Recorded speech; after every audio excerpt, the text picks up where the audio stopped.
പണമിടപാടിനെ ചൊല്ലിയുള്ള തർക്കത്തിനൊടുവിൽ സുഹൃത്തിനെ മർദ്ദിക്കുകയും വാഹനം തട്ടിയെടുക്കുകയും ചെയ്ത 3 പേർ കട്ടപ്പന പോലീസിന്റെ പിടിയിലായി. വായ്പ വാങ്ങിയ 200 രൂപ തിരിച്ച് ചോദിച്ചതാണ് സംഭവത്തിന് കാരണം.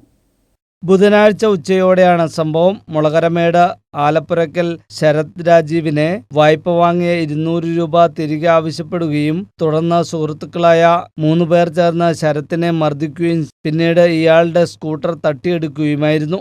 സംഭവത്തിൽ നത്തുകല്ല് തെങ്ങുമൂട്ടിൽ നിബിൻ സുബീഷ്, വലിയപാറ മുത്തനാട്ടുതറയിൽ ഗോകുൽ രഘു, എഴുകുംവയൽ കിഴക്കേച്ചെരുവിൽ അക്ഷയ് സനീഷ് എന്നിവരാണ് പിടിയിലായത്. ഇരട്ടയാർ മലക്കടയ്ക്ക് സമീപം കല്ലുകൂട്ടത്തിനിടയിൽ സ്കൂട്ടർ കണ്ടെത്തി. പ്രതികളുമായി തെളിവെടുപ്പിന് ശേഷം കോടതിയിൽ ഹാജരാക്കി റിമാൻഡ് ചെയ്തു. Kattappana SHO Murugan TC, SI Aby George, ASI Madhu, SCPO Biju KM, Shibu, Sumesh, CPO Saneesh, Bibin, Abin എന്നിവരാണ് പ്രതികളെ പിടികൂടിയത്. News bureau, Kattappana.